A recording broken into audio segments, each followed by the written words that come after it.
Coming home. Dowd. Beloved. 1. Test my thinking. Exercising good judgment. Our journey through the Torah and prophets has led us to heaven's door and has even opened it for us. And now, we have reached the next step in our journey. Dowd's psalms provide us with a peek inside while conveying the identity of someone very special who will be welcoming the covenant's children upon their arrival. Dowd will continue to be our guide to these things. In this regard, he is unique among the billions who have lived on our blue planet. He was chosen and anointed to be our prophet and exemplar, shepherd and storyteller, our Messiah and King. And he is Yahowah's beloved son. These are his love letters to his Father, our God. It is indeed a privilege to sit alongside and listen to him sing about his relationship with Yahuwah. And as we do, feel encouraged to apply what he says to your own life, looking forward to a similar outcome. As was the case with every previous psalm, the 26th Mizmor was composed to guide our steps through life and to God. Dowd's every statement is a gem whose facets are a delight to explore. It begins. Of Dowd, La Dowd, 2, 4, about, concerning, according to, and with respect to the beloved. You have chosen to be decisive with me, litigating and vindicating as well as judging and condemning through me, Shabat any, of your own volition. You actually want me to be judgmental while making informed and rational decisions regarding executing justice. Cal imperative second person masculine singular, Yahowah, Yahowah, God's name transliterated as directed by his Torah, instructions on his YAHOWAH, existence and his role in our shalom, reconciliation, because it is true, KY, I. Any, with my integrity intact, BA Tom any, with an innocence about me while being fully forthright and honest myself, I have walked, journeying through life, Halak, and in, BA, Yahowah, Yahowah, God's proper designation pronounced as instructed by his Torah, guidance on his YAHOWAH, existence and his role in our shalom, reconciliation as our, Eloah, God, I have trusted and relied, Batach. I have confided and depended, Cal perfect, without wavering, Lo Ma'ad. Without stumbling, backsliding, slipping, or shaking, Cal imperfect. Mizmor/lyrics to be sung/Psalm 26 verse 1. We are picking up right where we left off. Relative to Yahuwah, the fate of every soul is determined by our response to Dowd. Those who accept the fact that he fulfilled Pesach, Matzah, and Bikurim will be vindicated by his sacrifice. Those who reject and deny what the Messiah has done will be judged and condemned. This will be especially true of those lost in Judaism, Christianity, and Islam, where Dowd's lives and lyrics are grossly misrepresented to promote worthless counterfeits. Shabat any might have been rendered as, you want to actually judge me, but, scribed as it was in a Cal imperative, doing so would have been in conflict with God's approach to his children and inappropriate in a father-son relationship. Therefore, I translated it in a manner which is meaningful in this context while also reflecting Shabat's etymology, which is to be decisive by making informed and rational decisions. And in this way, Dowd's pronouncement means that Yahuwah will use him as the standard by which we are all measured. And in particular, since Dowd carried the guilt of every covenant member to Sheol, depositing it there never to be seen again, including his own, those who capitalize upon what he has done are also perceived to be innocent. In a way, this drives to the heart of all three micro-EY sacrifices, that of the Passover lamb, the journey to Sheol on Matzah, and Teruah's red heifer. Yahuwah wants to absolve his children of guilt without he, himself, being guilty of being capricious and unreliable. Therefore, he established a mechanism by which the guilt of those he loves could be borne by another. As is the case with Dowd, all evidence against us has been thrown so far out of court that it has vanished, and the judge has fairly ruled that we are innocent. Then, in a different way, the religious and political rebellion of the mortal remnant of Yisrael will be washed away and incinerated as a result of red heifer's sacrifice. Further, God wants us to be decisive and exercise good judgment. It is not only the key to understanding but, also, engenders a sense of morality, of right and wrong, fairness, justice, and compassion. Dowd recognized that character counts with Yahuwah. Beyond all else, our Messiah has integrity. When thinking rationally rather than emotionally, he can be trusted. While none of us measure up to Dowd, at least apart from Moses, I am confident that Yahuwah is pleased with my decisiveness, the fact that I am informed and rational and that I am consistently judgmental. I am certain that he considers me trustworthy and reliable among men and as a man of character and integrity. I have my faults, as did my king, but like him, I have journeyed with Yahuwah these past 23 years, beginning on Towrah in 2001, year 5968 Yah, without wavering. And should anyone view that as boastful, instead of an accurate assessment of something vitally important to God and his people, I have 35 books on the shelf and another 10,000 hours of recorded audio on this subject which say otherwise. Moreover, that's the point. Dowd was not bragging. He was telling the truth. And we should seek to emulate him. And in this regard, since I am the Adam Apara bloody red and productive man serving as the red heifer, Yahuwah has already rendered his verdict, stating that I am perfect in his eyes. And I don't suppose it would be wise to argue with him. Besides, with Yahuwah and his Torah, this is not extraordinary. We are not trying to be perfect, it is God who uses what Dowd has done to perfect us. All members of God's covenant family are perfect because all evidence against us has been removed and taken to Sheol which cannot be seen from heaven. Moreover, this suggests that we become an open book, and we look like his book when our lives reflect his Torah guidance. The more decisive and judgmental we are regarding it, the more value and integrity we will manifest. And like our Messiah, our lives will not waver in our walk with Yah. If that is too much to ask, then you may not be cut out for life in the covenant. It is an open book test. We are given all of the answers, and our Father is grading the results. Best of all, he is tremendously biased in our favor. Moreover, as children of the covenant, we are enveloped in the Ruach Kodesh set-apart spirit, and she obliterates all of the darkness in us, making us appear perfect. So, this shouldn't scare anyone. You want to test me, examining and assessing me, back on any. It is your will to investigate me and put me to the test, proving my mettle. Cal imperative second person masculine singular, Yahowah, Yahowah, God's one and only name pronounced as guided by his Torah, instructions on his Hayah, existence for our Shalom, reconciliation as our Eloah, God, because you want to reveal my true nature by providing an opportunity to achieve your desired outcome with me, Waneza any, your will is for me to experience success by training me to achieve, proving my mettle, Peel imperative second person masculine singular. Your will is for me to give you permission to demonstrably refine, Saraf, you and I want to remove impurities by perfecting, Cal imperative paragogic he cohortative second person masculine singular, my emotions, Kilya any, my kidneys, representing my passions, disposition, motivations, loves, and inclinations, and my judgment, Waleb any, my thinking, thoughts, and decision making. Mizmor / lyrics to be sung / Psalm 26 verse 2. Each verb was scribed in a volitional mood, revealing the will and desire of the individual being addressed, Yahowah in second person in the imperative, or speaking, Dowd in first person in the cohortative. God enjoyed testing Dowd because his son often proved his character and value. Therefore, father and son sought out opportunities to overcome challenges and prevail. The more often we succeed, the more our capabilities and confidence grow. And in this way, Dowd was given the greatest responsibility of all, fulfilling Chag Matzah. To stay on schedule, it needed to be done correctly, in accordance with the Torah, and on the right dates in year 4000 Yah. There would be no second chances to get this done right. God had to have supreme confidence that Dowd would endure the pain and isolation without relenting or compromising. And to some extent, the same is true with the man from Edom who will serve as the red heifer on Towrah in 2033. There is no plan B. And since Yahowah does not work alone, he must be as confident in his chosen implements as we are of him. Through many hundreds of exacting and exalting prophecies, Yahowah revealed what he expected his son to accomplish. And Dowd did not disappoint. Although, it would be fair to say that his people did, failing miserably. But even in their failure, there was an opportunity opened because God found another who was receptive and willing to follow in Dowd's footsteps. Collectively, this demonstrates that God is far more interested in us working with him and achieving something worthwhile than he is in us doing worthless things such as praying, bowing down, or worshipping him. It even suggests that while being observant is good, responding by engaging is even better. Further, rather than wish our heartaches and challenges away, we should look at them as opportunities to prevail and to show our mettle. Heaven, therefore, isn't about lounging on overstuffed couches while occasionally flapping our wings. Just as Adam was given the opportunity to work with Yahowah in the garden, we will be afforded the same with the universe. God values work because it not only builds character and provides a sense of accomplishment, but because those who achieve success become more confident and capable, as well as more interesting. The last sentence is delicious. Dowd interjected a pair of volitional moods to say that God wants us to choose what he knows is best for us. He will not force himself on us, even when he's right and realizes that we may pay a hefty price for being stubbornly wrong. To refine our hearts and minds, we must give God permission. Dowd did, and so should we. In the ancient world, one's kidneys were the source of emotions and the heart served as the seat of judgment. And while they are seldom seen together in the Torah and prophets as Dowd has used them, in modern parlance he told Yahowah that he wanted to have his heart and mind, emotions and thinking refined. One of the many reasons the Messiah was eager for Yahowah to challenge him and develop his character is that he knew he had lived his life in a manner that was pleasing to God. Further, he realized that his father loved him. Indeed, this is because, KY, your steadfast love and genuine kindness, Chesed, Ada, your loyal devotion, unfailing compassion, and unrelenting favoritism, are conspicuous before my eyes, Lanegd, I and any, correspond to what I am witnessing. And so, I walk independently from others, Halak, I journey through life unaffected by outside influences, social, religious, or political constraints, Hitpeel perfect first person singular, trusting and relying upon your honesty and enduring integrity, BA, Emoth, Ada, with your dependable and unwavering commitment to the truth. Mizmor / lyrics to be sung / Psalm 26 verse 3. This is an especially insightful use of the Hitpeel stem because it reveals that Dowd was not influenced by the kinds of things which would sway lesser men. His walk with Yahowah was independent of political and religious persuasion. That makes him one in a million. And then when we factor in how well Dowd knew Yahowah, how closely they had worked together, how completely he trusted God, the extent of his integrity, the magnitude of his mental acuity and emotional maturity, when combined with his exemplary character, capability, and courage, we are witnessing one in 100 billion, the most interesting man in the history of the world. And in these words, you are witnessing his reintroduction to his people and to all humankind. It is fair to say that Yahowah is an acquired taste, one that must be cultivated. He is overwhelmingly different from the gods men have made to impose religions like Judaism, Christianity, and Islam, as well as countless others preceding them. Men have used belief systems to control and fleece humanity, while Yahowah is offering a family relationship to elevate and emancipate his creation. For example, the Almighty is opposed to the things men do with their gods. He condemns faith, hates religion, and never wants to be worshipped. He does not listen to those who pray, and he tells those who bow down to stand up. He does care what we call him and is vehemently opposed to a designation other than Yahowah. This known, God is not all-loving. He not only views hate as a virtue, we cannot be compassionate or loving until we know who and what to hate and how to properly express our righteous indignation.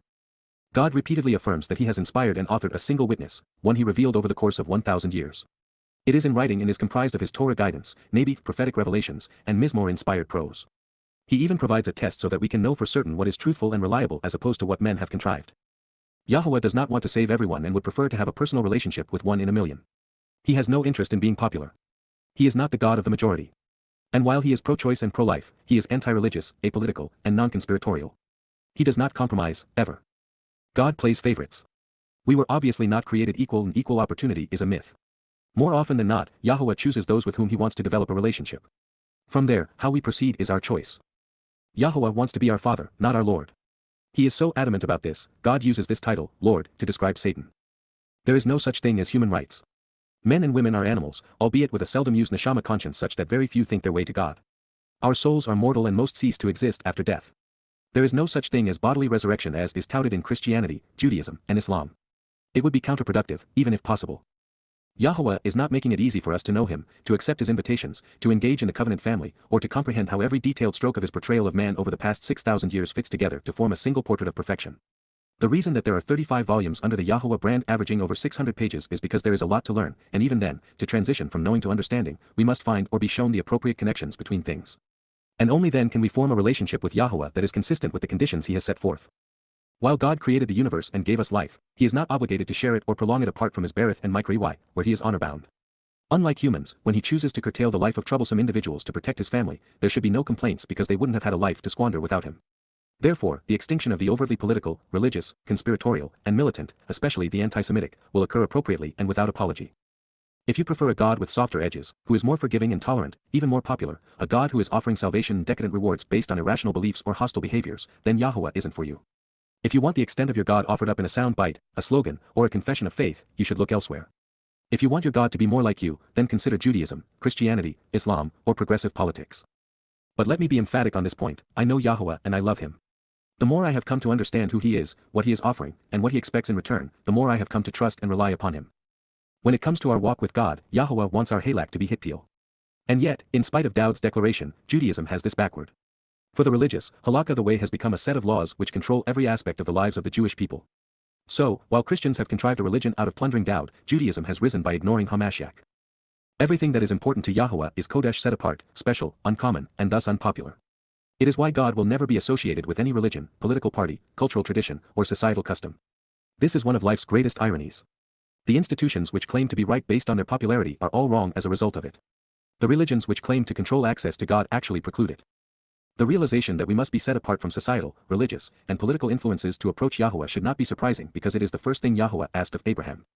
Nothing has changed in this regard. Therefore, by using the hitpeel stem to frame his walk with God, Dowd is once again setting an example we would be wise to emulate. Moreover, this is the lone prerequisite for the covenant. We cannot approach God until we disavow all former religious and political entanglements. The introduction and conclusion of the prophet's statement also speak to participation in the covenant. It is Yahowah's chesed enduring love that makes living as part of his family so enjoyable. Further, when we walk to him along the path he has provided through the Micro-EY in accordance with the second condition of the covenant, we find his chesed favoritism, affection, kindness, compassion, and mercy. Even then, in the third condition of the covenant, we are asked to trust and rely upon Yahowah, just as Dowd was affirming he had done.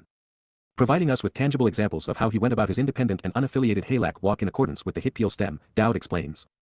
I do not live with, approach or meet with, sit or remain with, lo, yashab im, the little people, math, the insignificant lice and parasites, who are vain, fraudulent, and worthless, shawa, who are futile and destructive, idolatrous liars, inconsequential and deceitful, who speak false and empty words. And with the ignorant hypocrites, the charlatans who conceal and cover over the truth, wa, im, balam, so with the pretentious pretenders, I am not associated and do not pursue, lo, bow, I make a habit of not coming or going with them. Mizmor/lyrics to be sung/Psalm 26 verse 4.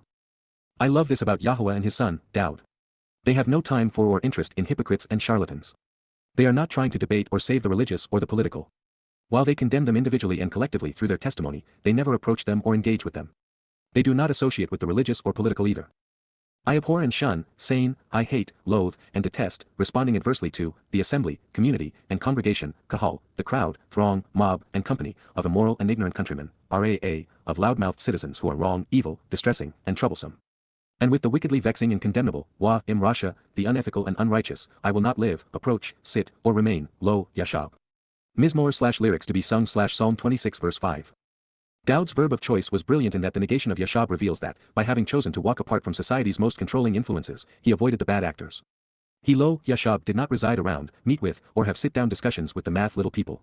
He was not seeking a consensus or to be popular. Math was also an ingenious choice.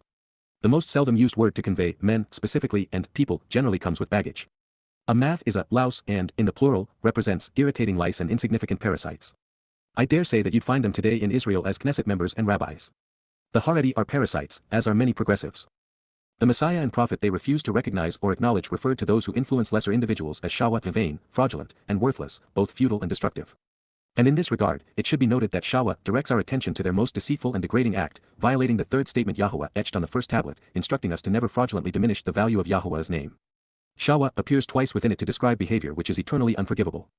The removal of Yahuwah's name from his Torah, Nabi, and Am people, such that they neither know it nor benefit from it, remains the most egregious crime ever committed by the religious. These villainous men he was avoiding were Balaam hypocrites and charlatans concealing the truth. And should you be searching for names, you'd be on the right track with Ahab and Jezebel, Peter and Paul, Akiba and Maimonides, Muhammad and his pet rock, Allah.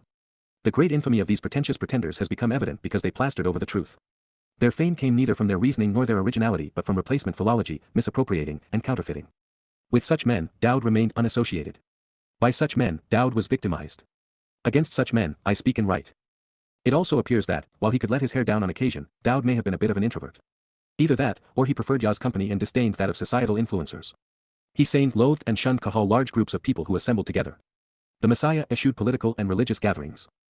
Further, the king of Israel saw his countrymen as immoral and ignorant. The majority of Jews in his day were loudmouthed, wrong, and troublesome. He went on to call them rasha, wickedly vexing and condemnable, unethical and unrighteous. Therefore, rather than the Messiah coming to exonerate and save the religious and political of Israel, he will have nothing to do with them and will avoid them like the plague. In fact, he will be exterminating and incarcerating them. It's little wonder that the Haredim are expecting a Messiah with a different disposition. The prophet will wash his hands of such sewage. I bathe my hands, rackets yet any, I wash and cleanse myself so that I am spotless and unsoiled, in innocence, Nikiwan, with moral impeccability and freedom from guilt. And I go around, Wasabab, I turn to and am surrounded by, your altar, Mizbeach, Ada, the site of your sacrifice, Yahowah, transliterated as directed by his Torah, instructions on his Haya, existence and his role in our Shalom, reconciliation, Mizmor/Psalm 26 verse 6, to hear, Lashama, with the voice, Kaul, of thanksgiving, Towrah, of thankfulness, and to enumerate and quantify, Sapar, all of your wonderful deeds, Kol Pala Ada, all of your astounding accomplishments, awesome nature, and amazing acts. Mizmor/lyrics to be sung/Psalm 26 verse 7. While it isn't overtly stated here, since we now know that my sacrificial offering as the Adam Apara bloody red man who has been productive, more commonly known as the red heifer, will be set ablaze on Yahuwah's ultimate altar, Dowd may be acknowledging what is to come. This connection is further advanced by the realization that the resulting ash combined with the flowing water will remove the guilt of every receptive individual in Yerushalayim, including the priest officiating the event. Up to this point, I will have served as the Kaul voice of Yahuwah, and it is by God engaging in this way that the remnant is cleansed in preparation for Yahuwah's arrival. Beyond these connections, we are confronted by the fact that the most articulate man who ever lived listened to God before he spoke for him. That is a lesson for the rest of us. And as a result of hearing what Yahuwah had to say regarding his sacrifices on our behalf, Dowd was thankful. He was aware of the wonder of it all and said so. The king of Israel, God's prophet, our Messiah and shepherd, the Son of God, knew and proclaimed Yahuwah's name. So, what justification do lesser men have for removing and denying it? Yahuwah, God's proper designation pronounced as instructed by his Torah, guidance on his Haya, existence and his role in our Shalom, reconciliation as our Eloah, God, I love, Ahab, the provisions and support, Ma'on, the care and concern associated with the abode and dwelling place, of your home and family, Beth, Ada, and the place, Wamakaum, the source and home, your glorious presence, Kabod, Ada, your manifestation of power, rewarding gift and respect. Tabernacles, Mishkan, dwells within a tent. Mizmor/lyrics to be sung/Psalm 26 verse 8. Foremost among Yahuwah's provisions is his name. So much is lost when it is removed from this testimony that one has to wonder why rabbis were willing to commit their souls to Sheol for perpetuating this egregious crime. No other act in all of human history, not even the Holocaust, has robbed more Jews of their souls than rabbis despising what they should have loved. And what, may I ask, was and remains the justification for stealing and then hiding this exceptionally valuable asset? What is gained by removing Yahuwah's name from his testimony and his people? Is the answer as obvious as it appears since rabbis are named instead of God in all of the books which comprise Judaism? In rendering the previous prophetic declaration, we are afforded the opportunity to translate Ma'on as dwelling place or provisions and support. I chose the latter because Beth already speaks of a home for the family. At this time and place, Yahuwah's home on earth was a tent known as the Mishkan Tabernacle. It was the furthest thing from ostentatious, as is God's style. Dowd loved it because it embodied Yahuwah's glorious presence. As he had been in life, Dowd wanted the same for his soul in the hereafter. Do not gather, Al-Thazaf, you will not harvest, Kal imperfect Joseph second person masculine singular, my soul, Nipesh any, my consciousness and ability to be observant and responsive, with those who miss the way and lead astray, Chada, with the misdirected and misleading, nor my life, Che any, with bloodthirsty individuals, Wa im Ishdam, Mizmor/Psalm 26 verse 9, in whose hands, Asher ba Yad, there are evil devices and spurious plots, Hem Zima, these are shameful plans and infamous schemes. Further, their right hand, Yem and Hem, is filled with bribes, tributes, and gifts, male, Shachad. Mizmor/lyrics to be sung/Psalm 26 verse 10. The most debilitating thing the religious can do is mislead the people, whether it is about Yahuwah's name, Dowd's role as the Messiah and Son of God, or the importance of the Berith and Mikri Y. And yet, other than there is nothing too redeeming to be found in the Talmud. And speaking of nefarious plots, that is actually the meaning of Zima. It addresses the evil devices and spurious schemes perpetrated by the most infamous religious leaders. Yahuwah is aware that bad things often happen when money exchanges hands, especially in a religious or political setting. Whether it is a gift to garner favor, a bribe, or a tribute to avoid attack, God is opposed to it, and so was the Messiah. And as for me, with personal integrity, I will consistently walk, I will continue my journey through life, Cal imperfect.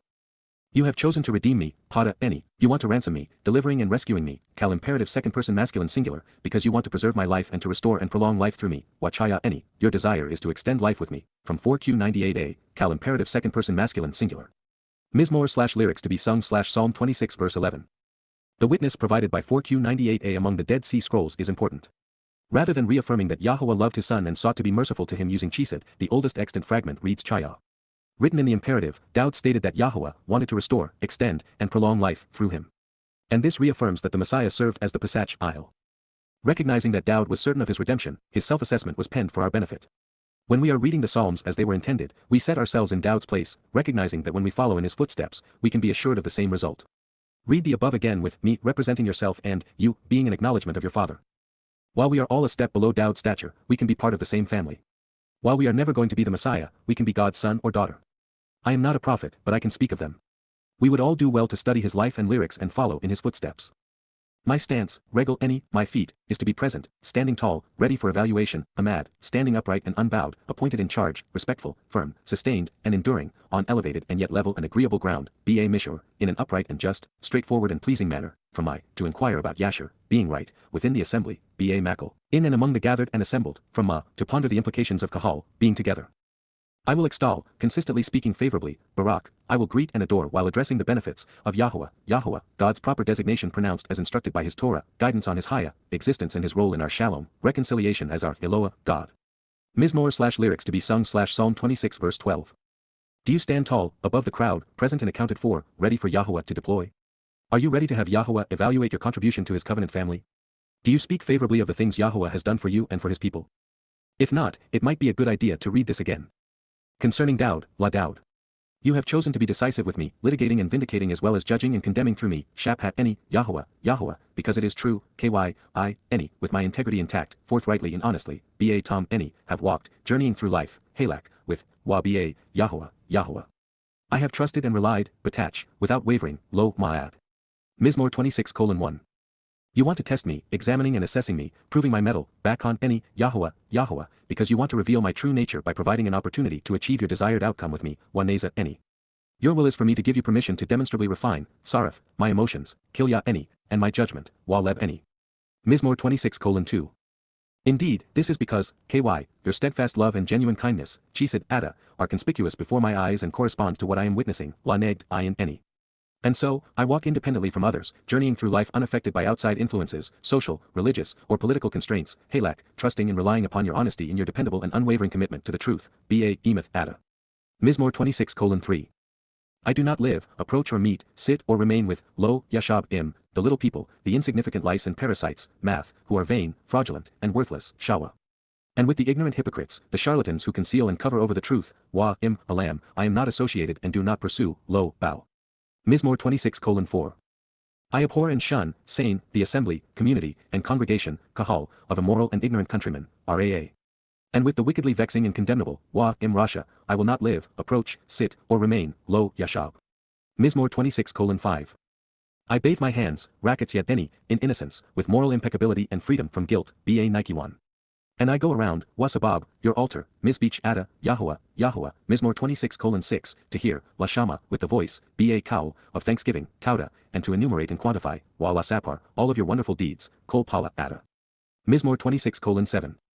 Yahuwah, I love, Ahab, the provisions and support, Maon, of your home and family, Baith, Ada, and the place, Wamakaum, your glorious presence, Kabod, Ada, tabernacles, Mishkan. Mizmor 26:8. Do not gather, Al-Azaf, my soul, Nipesh with those who miss the way and lead astray, im chada, nor my life, che any, with bloodthirsty individuals, wa im, ish dam, Mizmor 26:9, in whose hands, Asher ba yad, there are evil devices and spurious plots, hem zima. Further, wa, their right hand, yem and hem, is filled with bribes, tributes, and gifts, male, shachad. Mizmor 26:10. And as for me, wa any, with personal integrity, ba tom any, I will consistently walk, halak.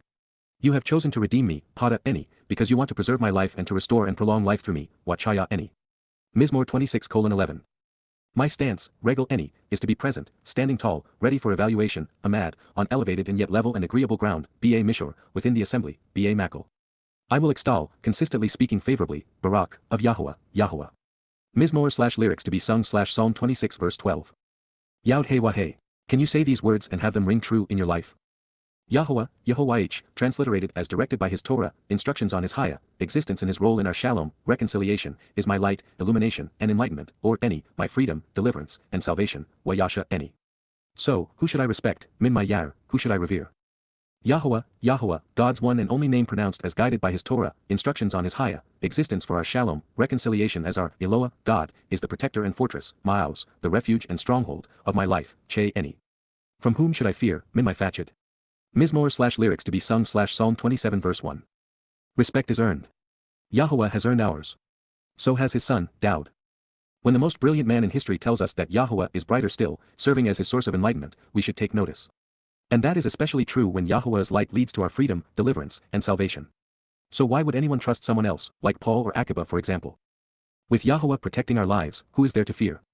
This has been my motto for the past score of years and I have never been successfully threatened or meaningfully disappointed. I'd highly recommend the same approach. And should you want it laid out in greater detail, with all of the provisions conveyed and explained, read Dowd's 91st Mizmor/Psalm. Considering their relative merit, it is hard to fathom why most ignore God only to be tormented by those who falsely claim to speak for him. As a simple rule, rely upon what is available to read in the Torah, Nabi, Wa Mizmor and only consider the words of men when they convey his in a manner that facilitates greater understanding. And when someone's testimony differs from Yahowah's, as is the case with the likes of Peter and Paul, Akiba and Maimonides, reject the religious charlatans and return to plan A. Had we not recently translated and exposed the book of Ezekiel, I would have had no idea why Dowd would say such a thing. By encroaching upon me, ba carib al any, immoral and ignorant countrymen, raa, loudmouthed citizens who are wrong, evil, distressing, and troublesome, seek to devour my person in message and consume my body in proclamations, la akal eth basar any. My belittling adversaries, zar any, my opponents trying to restrict me, and my enemies, wa oyeb any, they will stumble and bring injury and ruin, hem kashal, they will falter and be overthrown, failing, with their approach toward me, la any hem. And they will fall, wa naphal. Mizmor/lyrics to be sung /Psalm 27 verse 2. In the 39th chapter of Ezekiel, we find evidence of this, in especially graphic and gory detail. Dubbed the Feast of the Beast, the Lord of Babel claims that he will serve the Gibborim mightiest of men, representing the likes of Dowd and his witnesses, Elia and Yada, on a plate. Satan's faithful are then ordered to eat our flesh and consume our blood. This is so obviously not God, it's hard to explain why I was the first in thousands of years to say that the book of Ezekiel did not belong among the prophets. And yet, sadly, Dowd's immoral and ignorant countrymen not only helped craft Satan's autobiography, they placed the devil's poison among the prophets. It is the same irrational mindset that the religious use to inappropriately excuse the Lord's ghoulish and anti-Torah behavior, it is again deployed to belittle Dowd by negating the merits of his achievements and accolades. And do not let the Star of David, which serves as the national and religious symbol of Israel and Judaism, fool you. There is no star associated with the Messiah and King. His symbols were those of his people, the Lion of Judah, Yahowah's magnificent name, and God's glorious manna. When Dowd returns, he will be swift and certain to obliterate every national and religious Star of David. It is an insult to everything this man said and did throughout his life. Indeed, the rise of this star is a very troubling occurrence because it drives to the heart of the Jewish obsession with being dehumanized and demonized. For 5 centuries, culminating with the Holocaust, Jews were subjugated, tortured, and murdered under this symbol, one with no connection to their heritage, nation, or God. And yet in spite of this, they wear the pagan symbol as a badge of honor. Given the choice between Yahowah's name and a corruption of Dowd's, given a choice between a menorah and a star, they have consistently chosen poorly, not unlike Akiba, the father of Judaism. It was his Messiah, Simon Bar Kokhba son of a star, that served as the impetus of this religious and national travesty. The star belongs to the false Messiah named after it but not to the Son of God. Beyond these 2 points, there is another: Jews have devoured their own. Peter and Paul were Jews, and they created the counterfeit Jesus by stealing Dowd's titles, achievements, and prophecies. Similarly, Akiba initiated rabbinic Judaism by pitting one false Messiah against another, which only served to devour the person and message of the actual Hamashiach. And for what purpose? Belittling Dowd causes all who are beguiled in this way to stumble and fall because there is no other means to God other than the berith which Dowd exemplified and the Mikri which he fulfilled.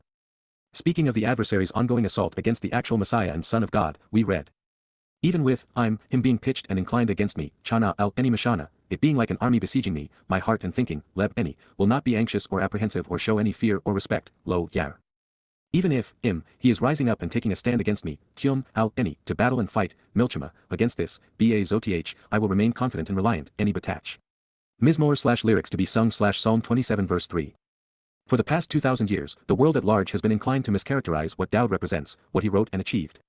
Nevertheless, the Messiah did not lose heart because he knew that his father had a plan in place to resolve this problem in advance of his return. While not named Yada Dowd, Yada Yahowah is God's retort to the religious who have demeaned his son. We are aware that David fought major battles against the Philistines, Syrians, Amalekites, Edomites, Moabites, Ammonites, and some 60 others, never losing. So, he was hardly worried that someone would defeat him. As long as he was reliant on Yah, he was invincible. Although, this particular foe was more formidable and insidious because he had 6,000 years to plan and perpetrate his assault. And Satan was reasonably effective, having created Christianity, Judaism, and Islam, all of which misappropriate Dowd's titles and demean his contributions, with the first two conceived to counterfeit his accolades and achievements, while the third is a siren song from psychopaths. But Dowd will prevail in the end, rising up to become the sovereign of the universe. All the while, those who ravaged his reputation to promote themselves and their religion are headed in the opposite direction. Dowd asked many things of his father, but at this moment, in this context, this was the most relevant. One thing, Ekad, I have asked, Sha'al, I have inquired about, from, Min, Eth, Yahowah, Yahowah, God's proper designation pronounced as instructed by his Torah, guidance on his YAHOWAH, existence and his role in our Shalom, reconciliation as our, Eloah, God, through this, Eth High, may I continually seek to learn about, Bakash, me dwelling, Yashab any, living and staying, approaching restored and sustained, within the house and family, Ba Baith, of Yahowah, Yahowah, God's one end. Only name pronounced as guided by his Torah, instructions on his YAHOWAH, existence for our Shalom, reconciliation as our, Eloah, God, all of the days, Kol Yaumim, of my life, Che any, to look upon, observe, and gaze into, Chaza Ba, the favorable acceptance and loveliness, Noam, the enjoyable nature, beloved character, splendorous beauty, and overall pleasantness, of Yahowah, Yahowah, pronounced as guided by his Torah, instructions on his YAHOWAH, existence for our Shalom. Reconciliation as our Eloah, God, and to look at, inspect, and consider exploring, Bakar, in his temple and tabernacle, Ba Hakelhu, within his sanctuary. Mizmor/lyrics to be sung/Psalm 27 verse 4. When we consider Dowd's discussion with Nathan, and then Yahowah's sensational response, as recorded in 2 Samuel 7, this is not surprising. The son wanted to build a home for his father. He acquired the land upon which it would sit, he assembled all of the necessary materials, and Yahowah provided him with a model and explicit directions. And therefore, knowing Yahowah, I'm certain that he allowed Dowd to tour the result spiritually upon completion. However, there are two dwellings which are far more majestic. These include the one he will enter upon his return to anoint the mercy seat of the Ark of the Covenant on Yom Kippurim, the day of reconciliations, and the even more magnificent one in Shemaim, heaven, over which he will preside. Also, in these words, we see Dowd's curiosity as he seeks to explore the covenant's home. The details fascinate him, which is why he understands more than any other.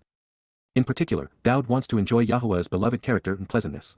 The king sees God as should we all, as approachable, friendly, and kind. As a prophet, and able to see how he would be plundered by his people to create Judaism and Christianity, there were no doubt times when Dowd must have thought that the whole world was against him as a result of Yisrael's propensity to follow misleading shepherds. And as a result, the truth regarding all Dowd represents was hidden in plain sight. For he will conceal me, ky soften any, in his shelter, ba saku, in his booth and tent, from sakak, to screen with a hedge, to protect by covering. During the day, ba yaum, of destructive shepherds and harmful countrymen, ra he will conceal me, causing me to vanish, sathar any, in the protection of his tent, ba sether, oholhu. With a sharp crag, ba tsur, he will lift me on high, rum any, he will take action to increase my prominence. Mizmor/lyrics to be sung/Psalm 27 verse 5. This is precisely what Yahowah has done. While these words have been available for anyone to read, within them, Dowd has been concealed from view for the past 3,000 years, protected by his father. It wasn't until someone came to appreciate the benefits of the covenant and then saw how they were delivered through the YYV, that Dowd's lives and lyrics could be correctly interpreted and understood.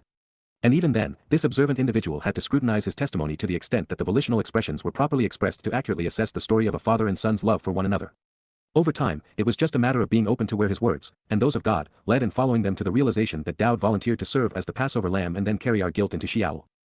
All the while, the many destructive shepherds among his harmful countrymen, by failing to appreciate what he represents, even being blinded to it, have relentlessly plundered and neutered our King and Savior. And this is a serious affront to God's intent because, second only to robbing Yahowah of his name, degrading his son by denying him his due is the most irritating and deadly thing the religious have done. He is first and foremost a father, and Dowd is his most beloved son. And if that were not enough to eschew the religious lies and embrace the truth, without Dowd having fulfilled the YYV there is no way to approach God, enter his home, or live with him. If not for the impetus of this message, what came before it and what will follow, I would have smiled at seeing Sir Sharp Crag and would have moved on. However, I am too connected with these proceedings to not share that my name, Craig, is of Gaelic origins, derived from Krieg, meaning rock, rocky heights, and crag. Since there would be no other rational reason to insert Sur into this discussion, I am Dowd's frontman, his herald, the voice announcing his arrival, who, with Yahuwah's help, is now lifting him on high. There have been many hundreds, perhaps thousands, of revelations presented within the pages of the YAHOWAH branded books which were previously unheralded.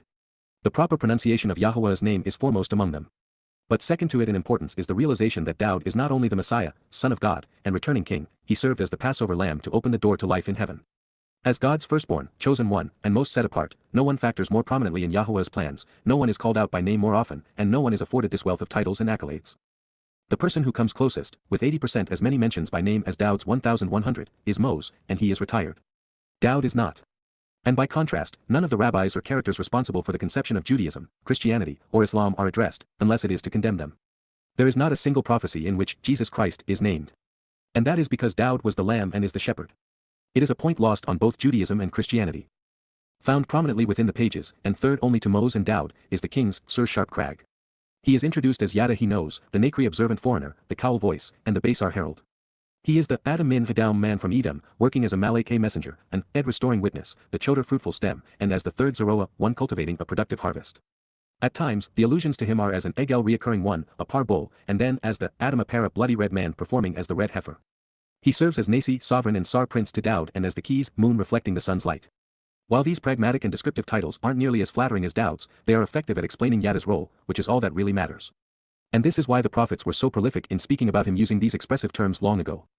By contrast, all of the prophecies claimed by Christians on behalf of their counterfeit misnomer Jesus were written either of Dowd or of his herald. These include 2 Shamuel 7, Yashaya 9, 11, and 40, and Daniel 9, among many others.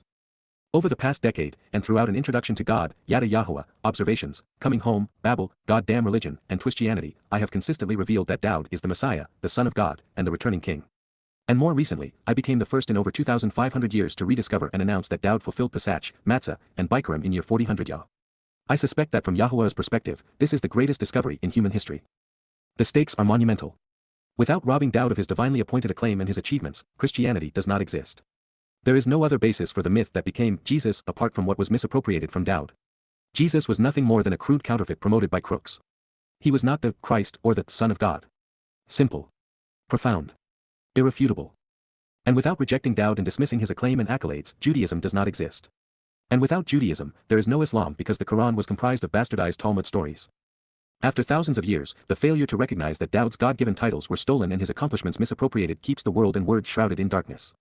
It robs almost everyone, such that access to the truth behind the fulfillments of Pesach, Matzah, and Bikurim, the most important 3 days in human history, is obscured. Absconding with Dowd's titles is a life-ending and soul-crushing event for Jews and Christians alike.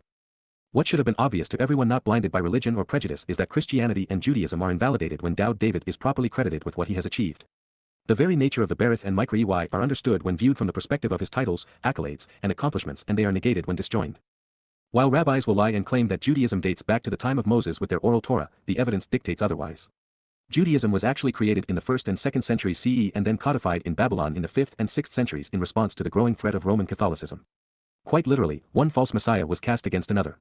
Then, 1,500 years later, the asinine Haredi strain of the religion was developed in 18th century Ukraine during the power vacuum created by the demise of the Holy Roman Empire. Rabbi Akiba, the acclaimed father of Judaism, is wholly responsible for foisting the counterfeit Messiah, Simon Bar Kokhba, on Yehudim in the Yawbel year 4100 Yah, 133 CE, all to counter the claims Christians were making of their Christ and to keep Jews from slipping out from under his control. And while his pronouncement led directly to the destruction of Judea and Jerusalem, the diaspora and the renaming of the land, Palestine, and proved to be false, Jews incomprehensibly still revere the religious liar who did them more harm than any other, including Paul and Muhammad. The Roman assault would not have occurred, there would have been no Christianity and, therefore, no diaspora or Holocaust, and there would be no Islamic invasions or terrorism had the first rabbis, known as Pharisees at the time, simply acknowledged what the Nabi wa Mizmor say about Dowd. Had they conveyed what I have written, that Dowd is the Son of God and the Messiah who fulfilled Pesach, and that all of the prophecies pertain to him, no one would have heard of Peter, Paul, Luke, Mark, Matthew, or a New Testament. All the Torah scholars of the day needed to say, in addition to exclaiming Dowd's relevance, was that Yahuwah was fulfilling his promise to provide the Passover lamb and then perfect his people on unyeasted bread. But in their schemes, the rabbis denied the arrival of the Pesach, and repudiated the fulfillment of Matzah and Bikurim, thereby depriving everyone of what the Messiah had accomplished at such great cost. This is not only the seed which grew to become Judaism, it is the third most egregious offense Jews have perpetrated against God. The fourth grew out of these denials and became their Babylonian Talmud, superseding Yahuwah's Torah guidance in the lives of God's people. These things are all related, they are devastating and irrefutable, and they were initially disclosed in these pages by accurately translating and thoughtfully contemplating the words of Yahuwah's prophets, then comparing them to rabbinical rhetoric. The truth about Dowd is no longer being concealed. On the cusp of his Yom Kippurim return in year 1600 Yah, sunset in Jerusalem, October 2, 2033, the Son of God, Messiah, and our King, has a herald known as Yada. His name is Craig. And he is lifting God's Son up on high where he belongs, higher even than anyone has ever imagined. This is no small feat because, when this is done, two of the world's best-known religions crumble. The Passover lamb is recognizable and can be accepted, providing an eternal extension of life. And Jews can begin preparing for the Messiah's return with Yahuwah. With God, there is always a proper order of things. Our work on behalf of Dowd began on Towrah in 2001. And since that day, every day has been an expression of Towrah's intended influence among the children of Yisrael. It is, as the Mizmor suggests, a warning against the rancorous opposition and a song to celebrate the relationship. It is a feast of proclaiming the truth, of being a troubadour, and of calling God's people home. As we step forward into Dowd's next statement, it is revealing to note that Towrah is likely a compound of Tab, which either means to desire or to abhor, and Ruah, to shout out or blast out a message, whether it be a warning or good news. And then, Ada, my stature will rise, Roshni, my leadership, the sum and best of me, and what I was from the beginning, above my opposition who are rancorous toward me, Oyeb-eni, on every side, surrounding me, Sabib-eni. I want the sacrifice prepared, Wazabak, I foresee the desirability of the sacrificial offering, in his radiant home and tabernacle, Ba-Oholhu, in his brilliant tent, shelter, and residence, with the sacrificial offerings killed and presented, Zebakim, of Teruah, trumpeting, broadcasting the message of good news and of alarm, of joyful acclaim along with a warning, the next Micra, to be fulfilled on the first day of the 7th month. I will choose to sing, Shyr, I will continually use my voice as an instrument to convey the lyrics of a song, Kal in perfect cohortative first-person singular, because I want to make music for the enjoyment, Wazamr, I will want to play a melodious instrument, Peel in perfect cohortative first-person singular, of Yahuwah, YAHOWah. On behalf of God's name transliterated as directed by his Torah, instructions on his Hayah, existence and his role in our Shalom, reconciliation. Mizmor/lyrics to be sung/Psalm 27 verse 6. Dowd's stature is the highest among men because of who he is, what he has done, and with whom he has done it alongside. However, since Judaism, Christianity, and Islam have trashed his reputation and since progressives in academia deny he even existed, without what has been revealed throughout Yada Yahowah to re-establish the Messiah's reputation, no one today would know or care. So, as a prophet, Dowd is still speaking of what Craig is doing for him on the cusp of his return. As for what follows, even though the reference to the Craig restoring his reputation and the ensuing sacrifice are related, apart from one of Yahuwah's prophets, it would be hard to imagine anyone else saying that they were eagerly anticipating what will transpire on Towrah. For those who have not yet read Yada Yahowah Volume 5, Cats or Harvests, or studied Yashayah/Isaiah 17, suffice it to say that I am going to be beaten to death by Satan as the red heifer. However, for those who appreciate the benefits and know that the surviving remnant of Yisrael will be purged of guilt and thereby prepared for Yahuwah's arrival by my ordeal, such that there is a joyous homecoming and the planet is not destroyed, the sacrifice of the red heifer is a tremendous blessing. There are several ways we can interpret the verbal and noun iterations of Zabak and Zabakim in this context. First, it is not only Dowd's reputation that is being restored by the third Zeroah during Towrah but also the Messiah's Horish bride. The Adamah para of Numbers 19 returns the adulterous woman of Numbers 5 to respectability. Second, the same three sacrificial animals are presented during Towrah and Kippurim, the bull, goat, and ram, representing Yada, Elia, and Dowd. As a result, on the day of reconciliations, the king will anoint the mercy seat of the Ark of the Covenant with a smattering of our blood in accordance with the Torah's instructions. So, by assembling the cast on Yom Teruah, we are all available and ready to play our respective roles come Yom Kippurim. And third, without the Teruah sacrifice of the red heifer, there would be no family reunion. Father and son would have no one prepared and awaiting their return. Still laden with their religious and political guilt, the remnant wouldn't survive in Yahuwah's presence. However, as a result of the Teruah Zabak, Yisrael and the Berith are restored. Beyond these remarkable things, in Dowd's prose, we also see that the Teruah sacrifice will be presented within proximity of what we should assume is a replica of the tabernacle. It will be erected atop the Temple Mount to accommodate the two witnesses, Yada and Elia. It is from here that Yahuwah will release the restorative waters and ignite the purging flames of this great spectacle surrounding the sacrifice of the Adamah para while Elia provides the life-restoring narrative. As we have discovered in the 17th chapter of Yashayah, the fulfillment of Teruah goes well beyond cultivating the final gleaning of the covenant family and heralding the Messiah's return. As the sun rises on Teruah in year 1600 Yah/September 24, 2033, Dowd's Basar and Yahuwah's cowl will be tortured to death, offering his life as the red heifer to restore the adulterous woman that is Yisrael to respectability. The remnant of mortal Yisraelites the man from Tidam has left behind must be cleansed of guilt for Yahuwah's arrival, which is what this sacrifice will facilitate.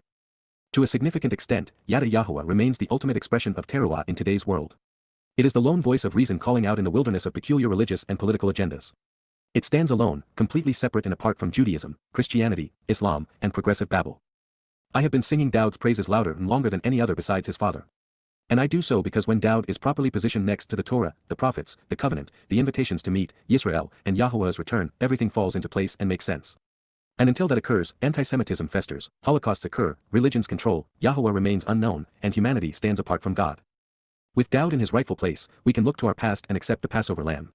We can appreciate the sacrifice which made matzah possible. For the first time in a long time, we will understand why Yahowah called Dowd his firstborn. And we can look to the future with confidence, knowing who is returning and when it will occur, all while gaining a newfound respect for our king. We can also perceive Teruah being fulfilled in accordance with the Torah, Nabi, Wa Mizmor.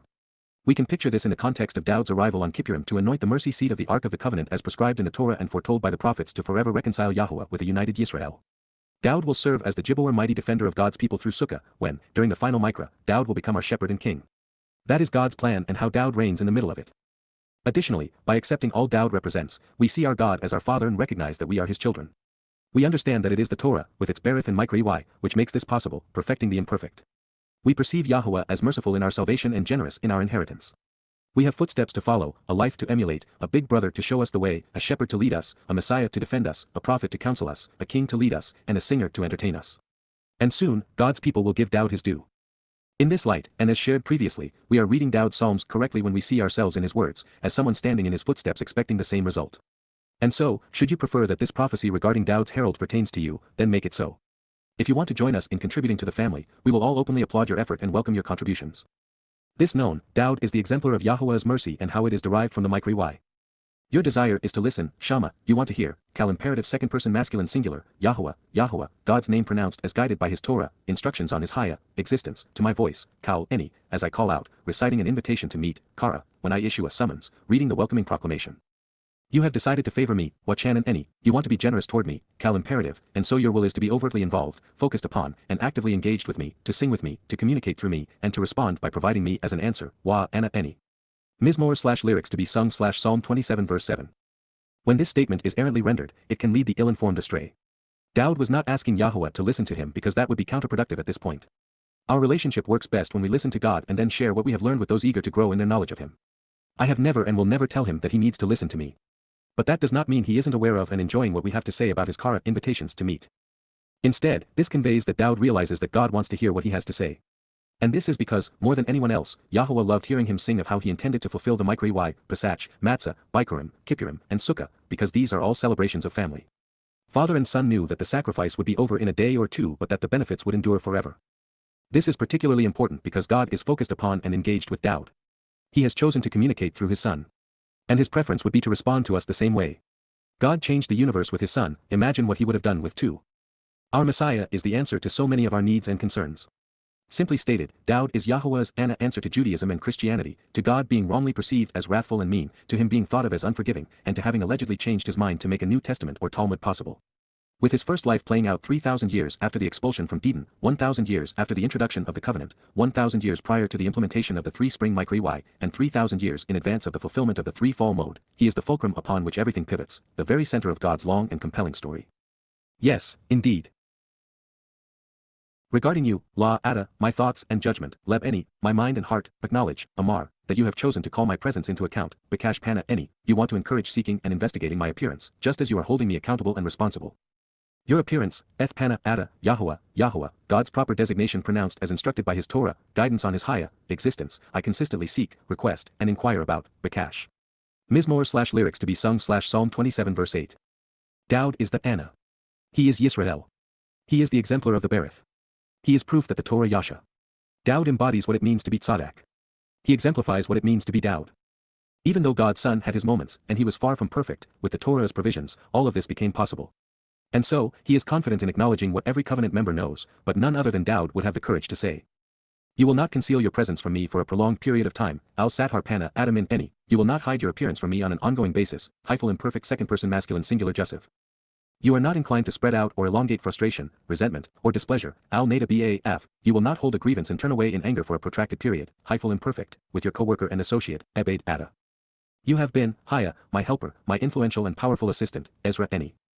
You will never abandon me, Al Nadash any, you will never discontinue using me or hand me over to another, Kal imperfect second person masculine singular jussive, just as you will never reject or forsake me, Wa, Al Azab any, you will never desert me, foregoing our association or neglecting our relationship, Kal imperfect second person masculine singular jussive, O God, Elohi, of my deliverance, emancipation, and salvation, Yasha any, of my freedom, welfare, victory, and protection. Mizmor/lyrics to be sung Psalm 27 verse 9. Dowd was not perfect but was perfected. He made a number of poor decisions and lived to regret them, even though they were forgotten by his father. What's amazing here is that, by using the hyphal imperfect, Dowd is able to be precisely accurate. YAHOWAH would, indeed, hide his presence from his son when Dowd fulfilled matzah, taking our guilt to the place of separation, but YAHOWAH had prearranged for their estrangement to be short-lived. Further, it was wholly appropriate for Dowd to be bold in this regard. He was certain that his destiny was to be with God. And deep down, we know it's true of everyone who has accepted the conditions of the covenant and answered the invitations, who knows and loves YAHOWAH by observing the Torah and prophets. God celebrates our understanding and conviction, just as he did when he inspired Dowd to scribe these statements on our behalf. YAHOWAH expects us to take him at his word, to realize that he is going to perform as promised. This isn't a taunt, it's the answer. It is the response to his provisions YAHOWAH wants to hear his children profess. In a pronouncement full of bold statements, it may strike the uninitiated as conceited to infer that YAHOWAH serves us, and that he is constantly working through his ruach to assist and enable those of us committed to promoting his agenda. Until we become exceedingly familiar with YAHOWAH, indeed, become close to him, there is the tendency to accept the prevailing sentiment that God wants us to lift him up in praise and worship him. But, not only is that counter to YAHOWAH's intent, by doing so, we get nothing accomplished.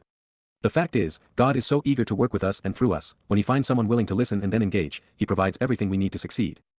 And yet, it is utterly incomprehensible for most to consider God as our assistant. But when the relationship is working properly, it must be true. For example, based upon what Yashaya reported of the Choder Sukkar, I'm being assisted by 7 ruach, providing all manner of help to accomplish the mission together. Perhaps this means that Dowd was smarter, bolder, and more articulate since he was able to outperform the rest of humanity relying upon a single ruach. The realization that God has devoted 7 spirits to our mission either means he thinks I need a lot of help, or we are running out of time and failure isn't an option. Either way, I'm delighted to be contributing to the family even if, especially if, YAHOWAH deserves the credit.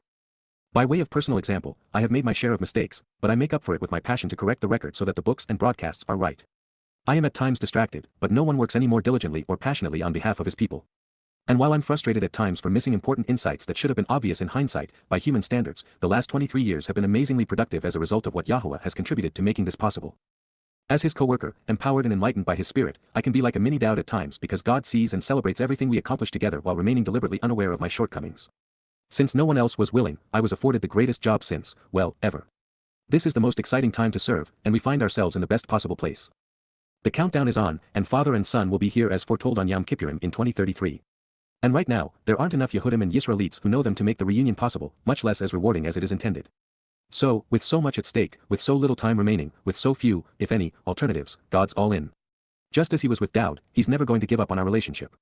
Moreover, based upon all of the accolades in the Torah and prophets, he's happy with what we are accomplishing. Furthermore, this is not a one-sided affair. God gains a great deal from what we achieve. Just because we get more out of the relationship than he gains individually does not diminish the realization that this is advantageous for him, too. Through the covenant, we are engaged in a mutually beneficial relationship. Sure, he invests more into it, and we get a lot more out of it, but that is the way he designed it and wants it to be. So go ahead and tell YAHOWAH you know that he will never be frustrated by you, never abandon you, and will continue to assist you. He knows it's true and can't wait to hear you say it. As we continue to write ourselves into his story, many of us are like Dowd in this way, too.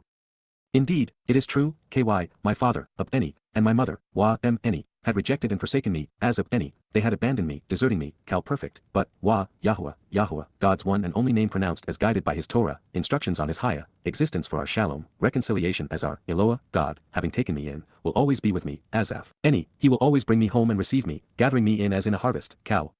Imperfect third-person masculine singular. Mizmor/lyrics to be sung/Psalm 27 verse 10. Dowd was not alone in this regard. The overwhelming majority of families are broken at multiple levels. The grating irritation can come from parents, spouses, children, siblings, grandparents, grandchildren, or in-laws. Like Dowd, I survived poor parenting. His father, Jesse, thought very little of his youngest son and sent him off to fend for himself at a young age. He comes across through the dialogue as a waste of breath during his brief discussion with Shamuel. And Dowd's mother was so insignificant or caustic, she is never mentioned. In truth, people are disappointing, especially to other people and to God. When Dowd compared YAHOWAH to his birth parents, he correctly assessed that one relationship was far more enjoyable and productive than the other. The same has been true with me and with every other covenant member. However, Dowd was special. As we read elsewhere, his relationship with God was father and son. That is infinitely superior to lord and subject. Based upon the contrast that Dowd is making, we also see that YAHOWAH interacts with the covenant family as our heavenly father and spiritual mother. This is, therefore, the intent of the fifth statement etched in stone, which encourages us to highly regard our heavenly father and spiritual mother.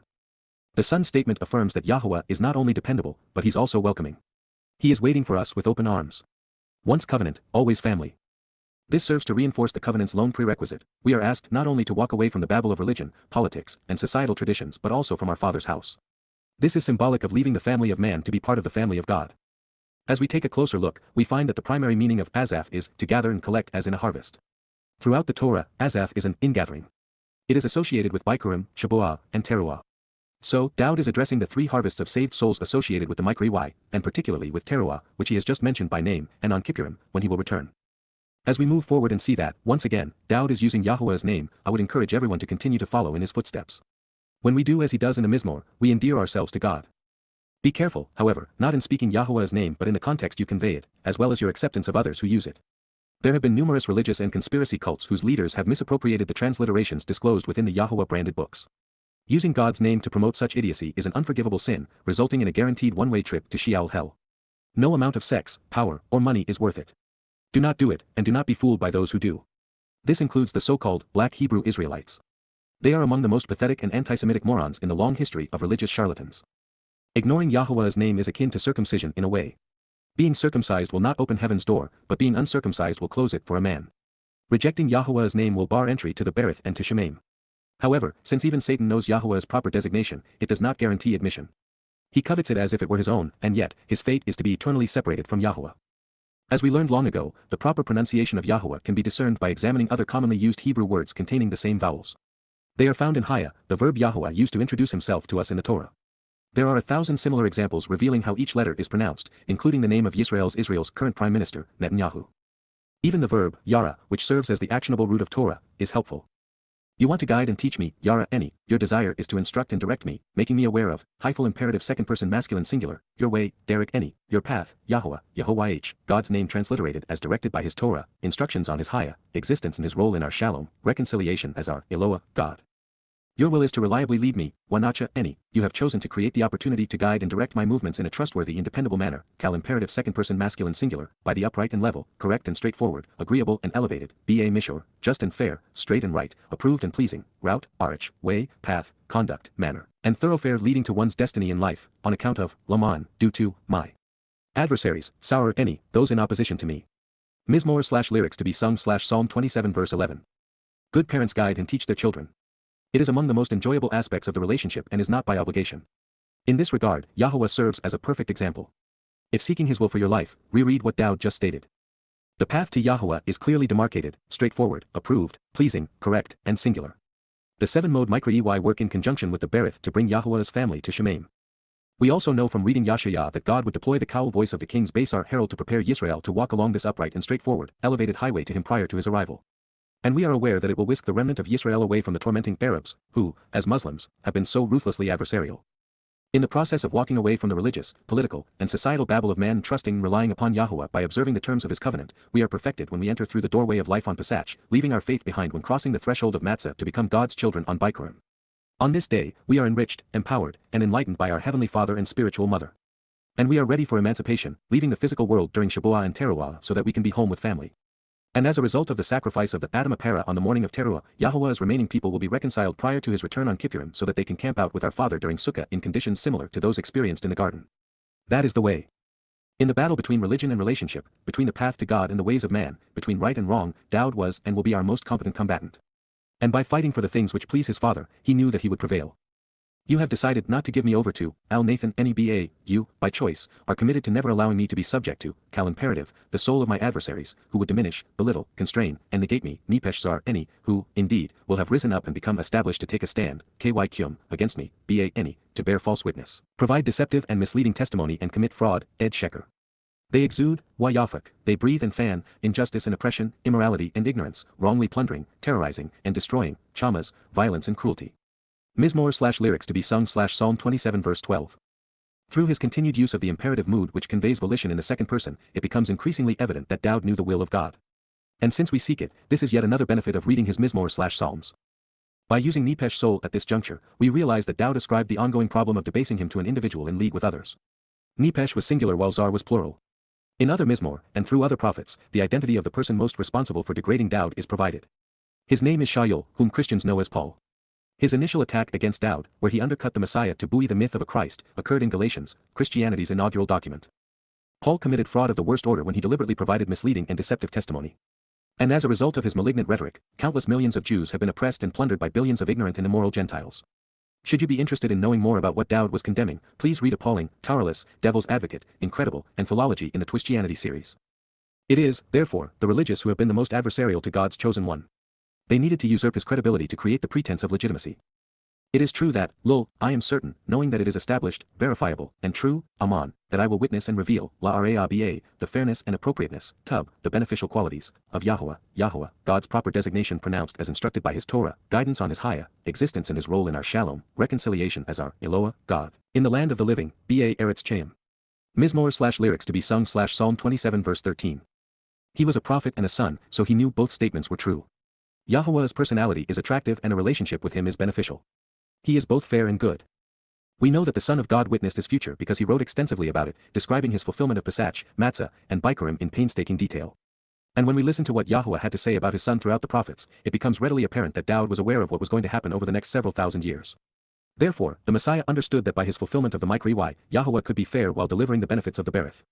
He also recognized that the sacrifice of his herald as the red heifer would deliver a similar result.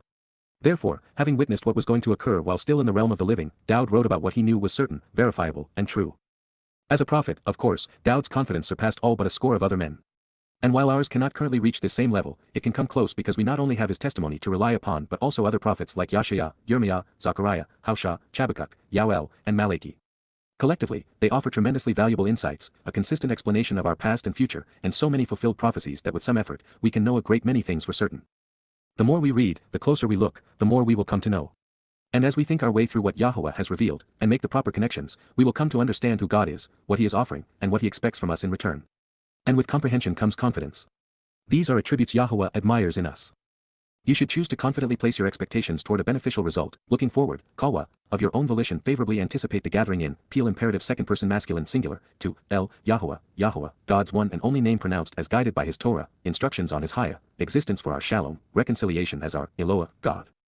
You should want to be strong and prevail, chazak, choose to be intense, powerful, firm, tough, and even overpowering, kal imperative second person masculine singular. And with your courageous character and reinforced judgment, amitz leb ada, choose to confidently anticipate the beneficial future ingathering, kawa, of your own volition favorably expect the gathering in, Peel imperative second person masculine singular, to, Yahowah, Yahowah, pronounced as guided by his Torah, instructions on his YAHOWAH, existence. Mizmor/lyrics to be sung/Psalm 27 verse 14. The point that Dowd is making seems to be lost on almost everyone, particularly the religious. Faith is for fools. Confidence counts. It fuels the courage and competence of those who understand. That is why God provided this prophetic testimony. It is why we are extracting every nuance, examining it under the microscope of amplification, and then analyzing it. Understanding builds confidence, and confidence builds character, commitment, and competency. As covenant members, we should be looking forward to the ingatherings and then to Yahowah's return with Dowd. We should boldly share the good news. Eternity is long, the universe is large, and both will be more enjoyable when shared with like-minded souls. When it came to Yahowah, Dowd was mind over heart while engaging both. But when it came to fighting for what was right and battling his people's foes, Dowd was the exemplar of unwavering confidence and courage. He was a tough guy with biting rhetoric, a strong arm, and a sharp sword. He was an intense fellow with an overpowering presence, oozing charisma and demonstrating unwavering resolve. He was intellectually superior, exceedingly articulate, and typically judgmental, even condemning. And since we know that Yahowah loved him more than any other, we should strive to reflect these qualities. This is why, in his closing comments, Dowd encouraged us to read ourselves into his script, to be as he was and will be. Among the most enlightening of psalms, this is worth repeating. Yahowah, Yahowah is my light, my illumination and enlightenment, or any, my freedom, deliverance, and salvation, Yasha any. So, whom should I respect and revere, min my yar? Yahowah, Yahowah, is the protector and fortress, Maos, of my life, Che any. From whom should I fear, min my fatchid? Mizmor 27:1. By encroaching upon me, ba Carib al any, immoral and ignorant countrymen, raa, seek to devour my person in message and consume my body in proclamations, la akal eth basar any. My belittling adversaries, Zar any, and my enemies, Wa Oyeb any, they will stumble and bring injury and ruin, Hem Kashal, with their approach toward me, La any Hem. And they will fall, Wa Naphal. Mizmor 27:2. Even with him being pitched and inclined against me, Chana al any Mashana, my heart and thinking, Leb any, will not be anxious or apprehensive nor show any fear or respect, Lo Yar. Even if, he is rising up and taking a stand against me, Kyum al any, to battle and fight, Milchama, against this, Ba Zoth, I will remain confident and reliant, any Batach. Mizmor 27:3. One thing, Ekad, I have asked, Shaal, from, Min, Eth, Yahowah, Yahowah, through this, Eth High, may I continually seek to learn about, Bakash, me dwelling, Yashab any, within the house and family, Ba Baith, of Yahowah, Yahowah, all of the days, Kol Yauman, of my life, Che any, to look upon, observe, and gaze into, Chaza Ba, the favorable acceptance and loveliness, Noam, of Yahowah, Yahowah, and to look at, inspect, and consider exploring, Bakar, in his sanctuary and home, Ba Hakel. Who? Mizmor 27:4. For he will conceal me, Kyt soften any, in his shelter, Ba Saku. During the day, Ba Yaum, of destructive shepherds and harmful countrymen, Ra, he will conceal me, causing me to vanish, Sathar any, in the protection of his tent and tabernacle, Ba Sether Oholhu. With a sharp crag, Ba Tsur, he will lift me on high to increase my prominence, Rom any. Mizmor 27:5, and then, Wa Ada, my stature will rise, Rosh any, above my opposition who are rancorous toward me, Al Oyeb any, on every side, surrounding me, Sabib any. I want the sacrifice prepared, Wazabak, in his radiant tent and tabernacle, Ba Oholhu, with the sacrificial offerings killed and presented, Zebakim, during Teruah. I will choose to sing, Shyr, because I want to make music for the enjoyment, Wazammer, of Yahowah, La Yahowah. Mizmor 27:6. Your desire is to listen, Shama, Yahowah, Yahowah, to my voice, Kau, any, as I call out, reciting an invitation to meet, Kara. You have decided to favor and distinguish me, Wachanan any. Your will is to be overtly focused upon and engaged with me, to sing with me, to communicate through me, and to respond by providing me as an answer, Wa Anna any. Mizmor 27:7. Regarding you, La Ada, my thoughts and judgment, Leb any, acknowledge, Amar, that you have chosen to call my presence into account, Bakash Pana any. Therefore, your appearance, Eth Pana Ada, Yahowah, Yahowah, I consistently seek, request, and inquire about, Bakash. Mizmor 27:8. You will not conceal your presence from me for a prolonged period of time, Al Sathar Pana Adam in any. You are not inclined to spread out or elongate frustration, resentment, or a grievance, Al Nada Baf, with your coworker and associate, Ebed Ada. You have been, Haya, my helper, my influential and powerful assistant, Ezra any. You will never abandon me, Al Nadash any, just as you will never reject or forsake me, Wa Al Azab any, O God, Elohi, of my deliverance, emancipation, and salvation, Yasha any. Mizmor 27:9. It is true, Ky, my father, Ab any, and my mother, Wa M any, had rejected and forsaken me, as Ab any, but, Wa, Yahowah, Yahowah, having taken me in, will always be with me, as Af any. Mizmor 27:10. You want to guide and teach me, Yara any, your way, Derek any, Yahowah, Yahowah. Your will is to reliably lead me, Wanacha any, by the upright and level, correct and straightforward, agreeable and elevated, Ba Mishor, route, Arich, on account of, Laman, my adversaries, Sour any. Mizmor 27:11. You have decided not to give me over to, Al Nathan any Ba, the soul of my adversaries, who would diminish, belittle, constrain, and negate me, Nepesh Zar any, who, indeed, will have risen up and become established to take a stand, Ky Kyum, against me, Ba any, to bear false witness, provide deceptive and misleading testimony and commit fraud, Ed Sheker. They exude, Wayafak, injustice and oppression, immorality and ignorance, wrongly plundering, terrorizing, and destroying, Chamas. Mizmor 27:12. It is true that, lo, I am certain, knowing what is established, verifiable, and true, Amon.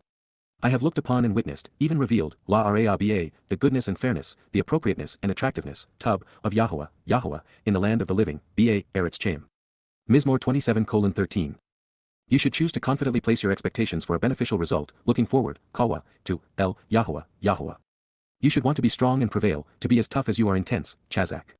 And with your courageous character and reinforced judgment, Wa, Amitz Leb Ada, choose to confidently place your expectations for a beneficial result by looking forward, Wakawa, to, El, Yahowah, Yahowah. Mizmor/lyrics to be sung/Psalm 27 verse 14. Yod Hey. When we think of prophets, we tend to perceive uninterrupted communication from God, of the Almighty always having their ear.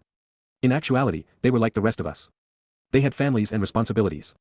And this was truer for Dowd than most. Also, with the Navy, their situation was different from ours today. Books were rare. Dowd would have had the Torah available to him and likely a copy of Yahushua/Joshua and the Shabat/Judges but nothing else. By comparison, we have these books plus ready access to Samuel, Kings, Chronicles, the Psalms and Proverbs, as well as a considerable number of prophetic books, including Hosea, Yashaya, Yirmiah, Habakkuk, Zechariah, and Malachi. So, when it comes to listening to Yahowah, we are somewhat advantaged over the Messiah. Amazing as this sounds, it is nonetheless profoundly important and true. It is even true with regard to his Mizmor and Mashal. While Yahowah spoke directly through Dowd and inspired his lyrics, since he shared everything in writing with us, we are all on the same footing, even with regard to his personal revelation. We should, therefore, treasure this opportunity Yahowah has afforded us. For you, El Ada, to you and on your behalf, Yahowah, Yahowah, God's proper designation pronounced as instructed by his Torah, guidance on his Haya, existence and his role in our Shalom, reconciliation as our Eloah, God, I am the essence of what it means to be called out, continually proclaiming the summons to meet while announcing the invitations, and I consistently read and recite because I have been designated and appointed, and I will be known and remembered by the Mikri Y. Kara, I consistently proclaim the meetings to be called out and be welcomed, Kal imperfect first person singular.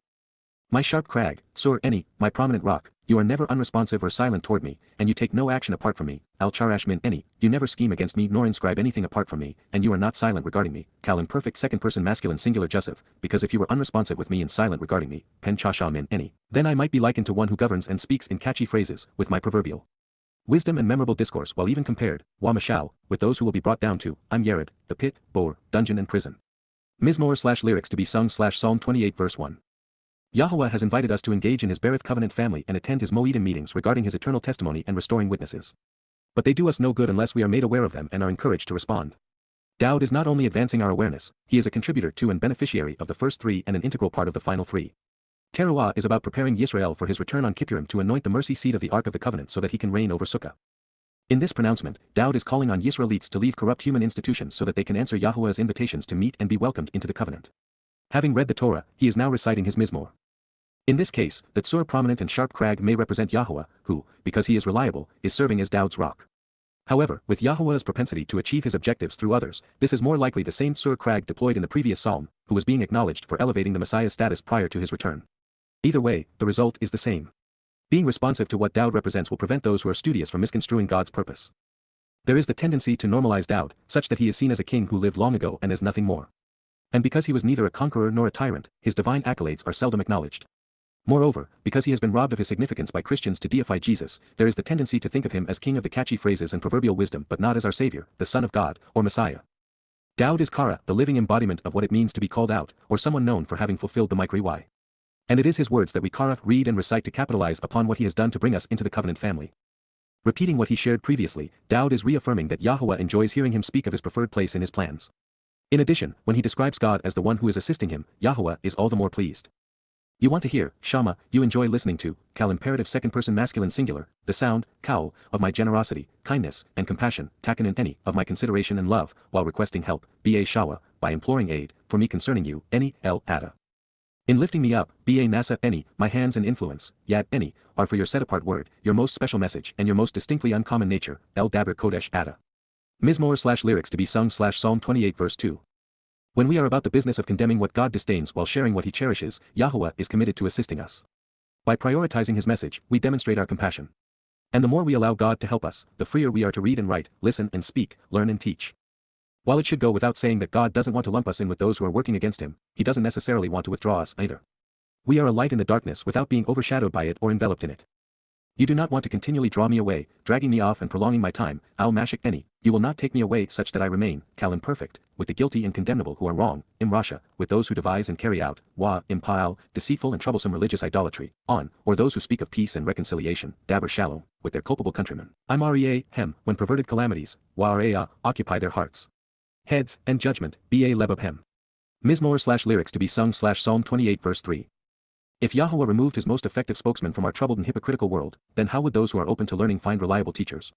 And should your answer be that they can pick up a Bible and read it, consider how much of it will be spurious and contradictory to Yahowah's message and how the rest will be inaccurately translated. This is especially pertinent relative to the Shabuah and Teruah ingatherings of the covenant family. In one respect, the earlier, the better because we go from a world at war and in turmoil to living in heaven with our God. But the longer we stay, the better it is for those who are open to learning about Yahowah and the covenant. And considering that this additional time is short for us relative to eternity and prolongs the lives of the beneficiaries for an infinite duration of time, the cost-benefit analysis is obviously favorable. By saying that those who speak of peace are devoid of it, God has inspired Dowd to infer that rabbis and politicians are hypocrites. They are among the most conflicted and disingenuous of individuals. There is a popular myth among Christians that being forgiving is a virtue and that it leads to a more harmonious world. That is not God's position. He advocates recompense. Your will is to provide them, Nathan Lahem, you intend to offer and give them, with that which is comparable to, Ka, what they have done, Pa'al Hem, according to the immoral nature of their foolish endeavors, Wa Ka Roa, Ma'ilul Hem. Consistent with the ventures they influence, Ka Ma'aseh Yet Hem, you intend to give it back to them, Nathan Lahem.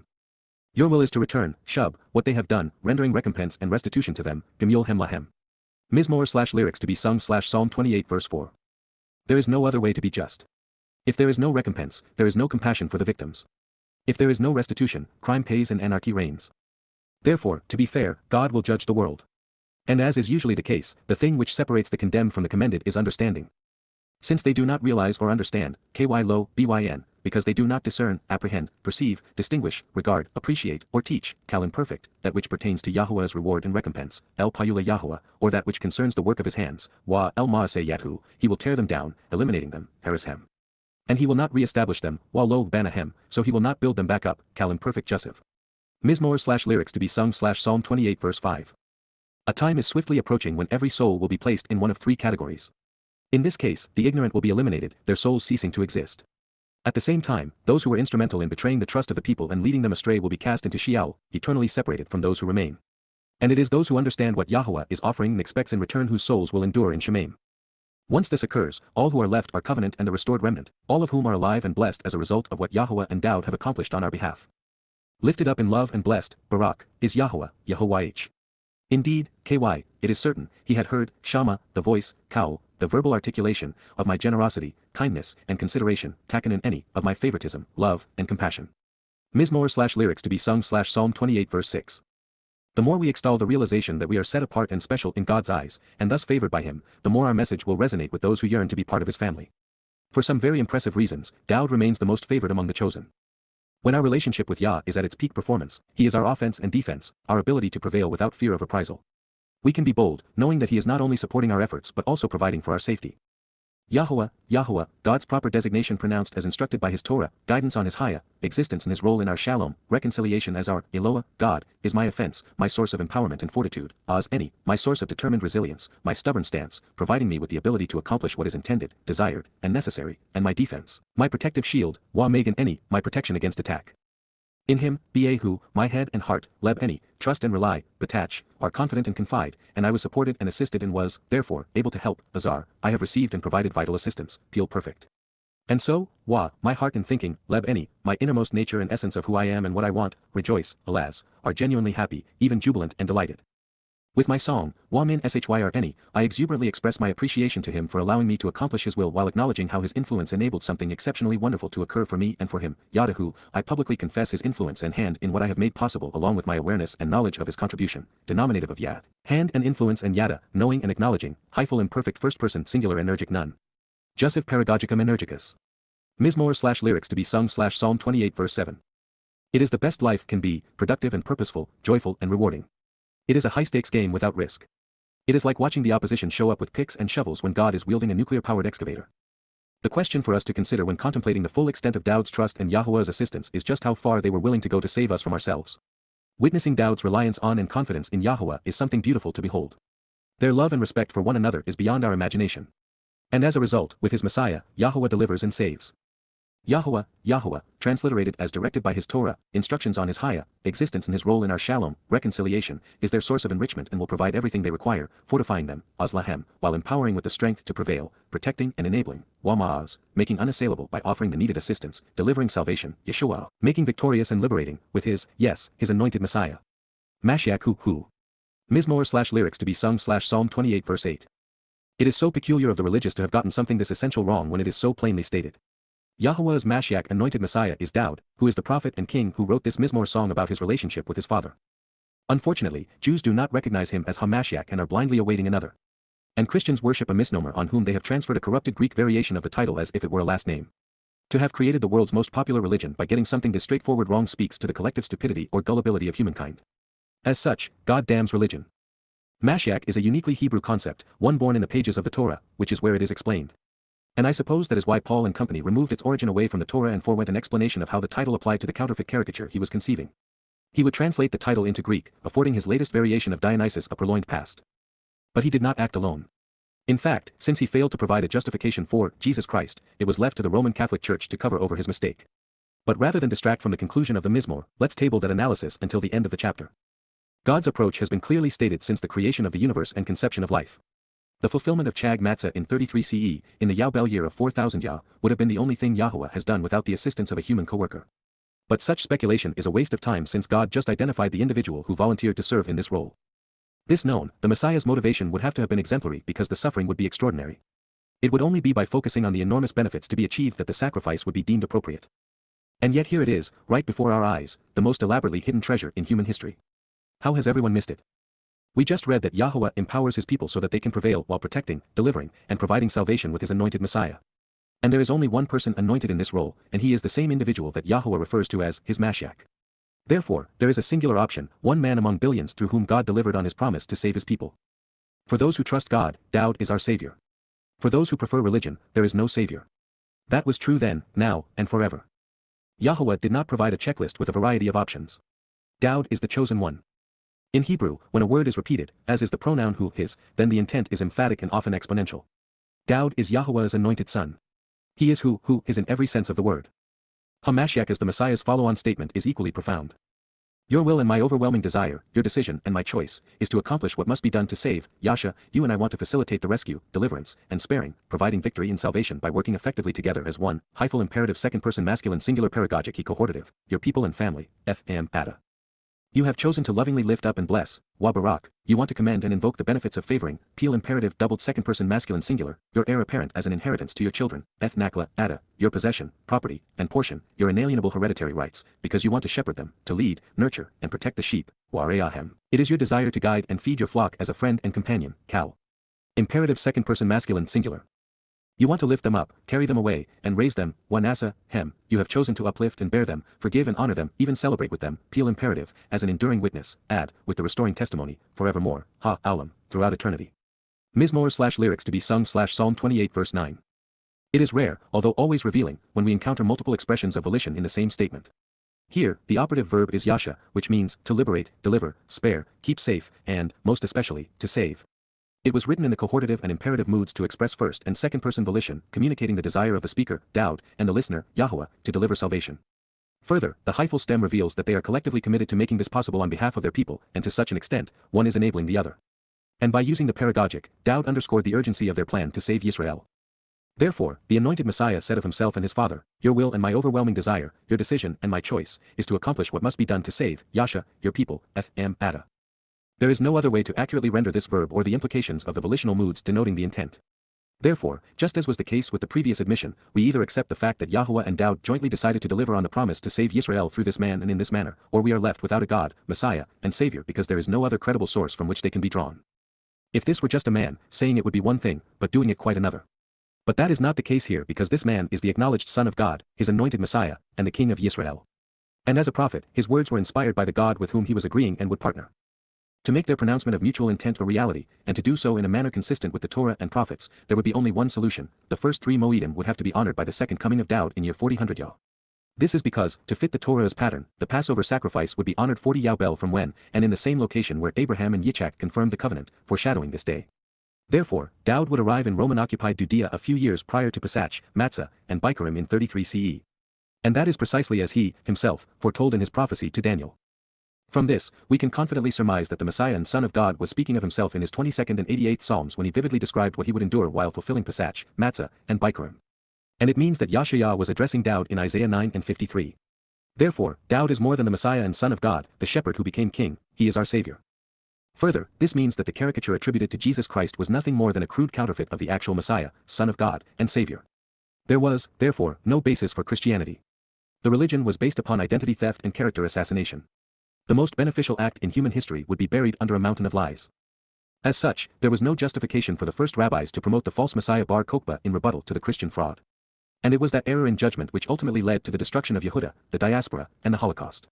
With lies piled on top of beguiling deceptions, the world, especially for Jews, turned dark and troubling, and it could have been decidedly different had they read and accepted this prophetic pronouncement. So, let's read through this pronouncement again while contemplating how it affects our relationship with God and the preservation of our souls. And while doing so, let's consider why Dowd wanted to save Yisrael and then ponder why God offered his unqualified approval and support. This is, after all, the only reasonable response since this Mizmor was written by Dowd and these things were stated in his voice. And it is even extant among the Dead Sea Scrolls with no discrepancies present between the oldest witness and the Masoretic text. Yahowah, is their source of enrichment and will provide everything they require, fortifying them, Azlahem, while empowering them with the strength to prevail, protecting and enabling them, Wama'az, delivering salvation, Yeshua, with his anointed Messiah, Mashiach who. Mizmor 28:8. Your will and my overwhelming desire, your decision and my choice, is to accomplish what must be done to save, Yasha, your people and family, Ada. You have chosen to lovingly lift up and bless, offering these benefits while favoring and commending, Barak, your heir apparent as an inheritance to your children, confirming their inalienable rights, Nakla, Ada, because you want to shepherd them, to lead and guide the flock, and to nurture and protect the sheep, Wareahem. You want to lift them up, carry them away, forgiving and raising them, Wanasa, Hem, as an enduring witness through the restoring testimony, Ad, forevermore throughout eternity, Aulam. Mizmor/Psalm 28 verse 9.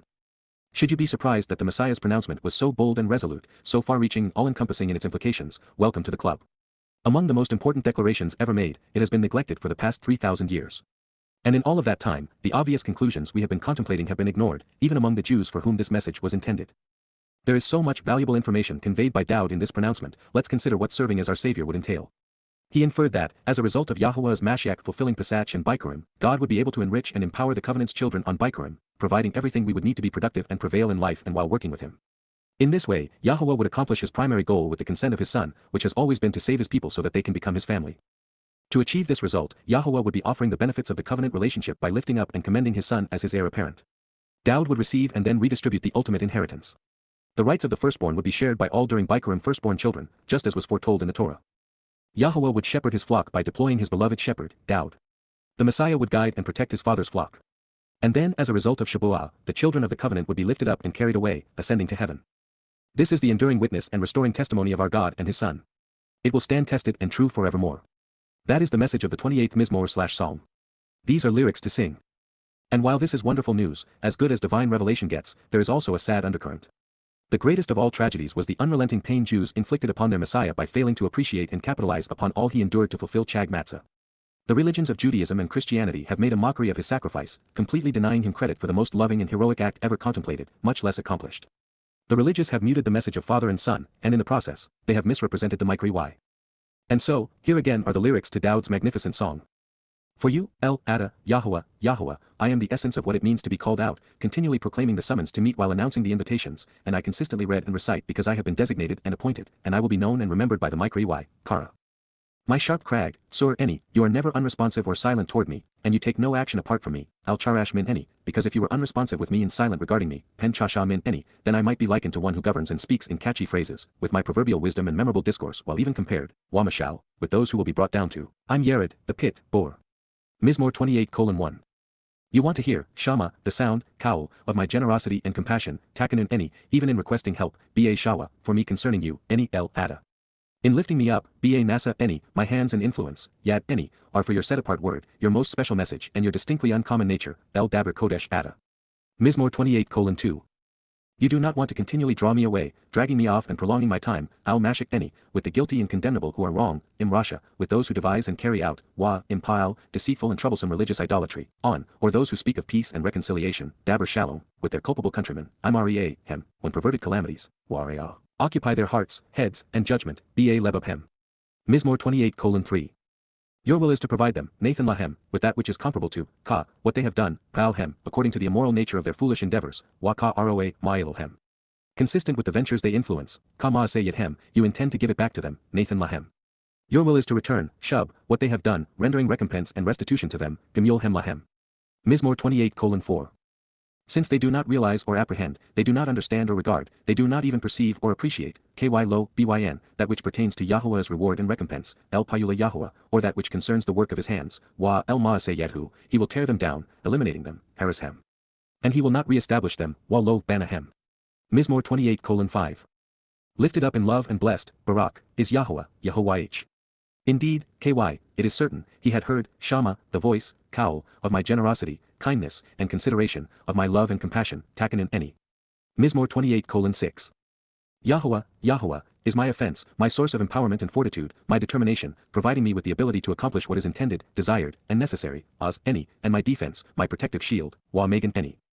In him, Bahu, my head and heart, especially my innermost being and most salient motivations, Leb Eni, trust and rely, Batach, and so I was supported and assisted and was, therefore, able to help others, Azar. And so, Wa, my heart and thinking at the very core of who I am and what I want, Leb Eni, rejoice and are jubilant, reveling exuberantly and genuinely delighted, alas. With my song and in these lyrics, Wa Min Shyr Eni, I exuberantly express my appreciation to him for allowing me to accomplish his will while acknowledging how his influence enabled something exceptionally wonderful to occur for me and for him, Yadahu. Mizmor 28:7. YAHOWAH, YAHOWAH, is their source of enrichment and will provide everything they require, fortifying them, Azlahem, while empowering them with the strength to prevail, protecting and enabling them, Wama'az, delivering salvation, Yeshua, with his, yes, his anointed Messiah, Mashiach who. Mizmor 28:8. Your will and my overwhelming desire, your decision and my choice, is to accomplish what must be done to save, Yasha, your people and family, Ada. You have chosen to lovingly lift up and bless, offering these benefits while favoring and commending, Barak, your heir apparent as an inheritance to your children, confirming their inalienable rights, Nakla, Ada, because you want to shepherd them, to lead and guide the flock, and to nurture and protect the sheep, Wareahem. You want to lift them up, carry them away, forgiving and raising them, Wanasa, Hem, as an enduring witness through the restoring testimony, forevermore throughout eternity, Alam. Mizmor/Psalm 28:9. It is embarrassing that Christians and religious Jews have gotten something this essential and plainly stated wrong. Yahuwah's Mashiach anointed Messiah is Dowd. He is the prophet, shepherd, and king who wrote this Mizmor song, explaining God's intent. In spite of being able to read Hebrew, Jews do not recognize Dowd as HaMashiach.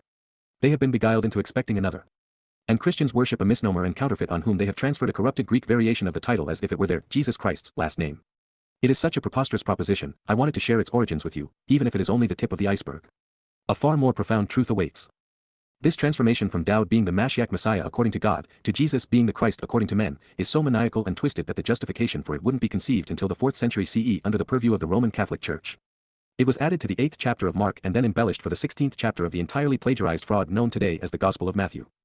As evidence of this, not a word of what Constantine's principal promoter, a man named Eusebius, composed on behalf of his Roman Catholic overlords in Matthew 16 or Mark 8 is found in any of the 69 pre-Constantine codices containing portions of the Christian New Testament. The earliest evidence of the Gospel of Matthew and Mark, Papyrus 45, was written circa 250 CE in Alexandria, Egypt. It contains the text of Matthew, chapters 20 to 21 and 25 to 26, along with portions of Mark, chapters 4 to 9 and 11 to 12, Luke, chapters 6 to 7 and 9 to 14, John, chapters 4 to 5 and 10 to 11, and Acts, chapters 4 to 17, and thus not a word from the 16th chapter, thereby excluding the religion's most essential citation. And as for Mark 8, P45 contains 8:1, 14 to 25, and 34 to 40 but nothing of the narrative that suspiciously starts with the 27th verse and ends with the 30th. Jesus and his followers went from there to the towns of Caesarea Philippi. As they went, he asked his followers, "Who do people say that I am?" They answered, "Some say John the Baptist and some say Elijah and others say one of the early preachers." "But what about you?" he asked. "Who do you say I am?" Peter answered, "You are the Christ." But Jesus warned, strictly charging them, that they should tell no one of him. Mark 8 verses 27 to 30. Not only is this line devastating to the Christian myth, it appears nowhere prior to Eusebius' 4th century codexes Vaticanus and Sinaiticus.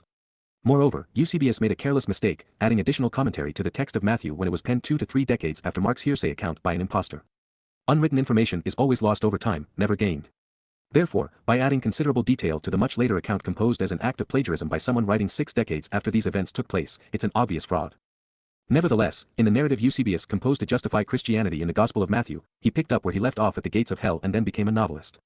And as we read this, keep in mind that these men had allegedly been disciples for 3 years and this subject, the most important in Christendom, had never been discussed. Further, there were no Baptists at the time, and even in Christian mythology, John had been beheaded. And Elijah sounded nothing like Gospel Jesus.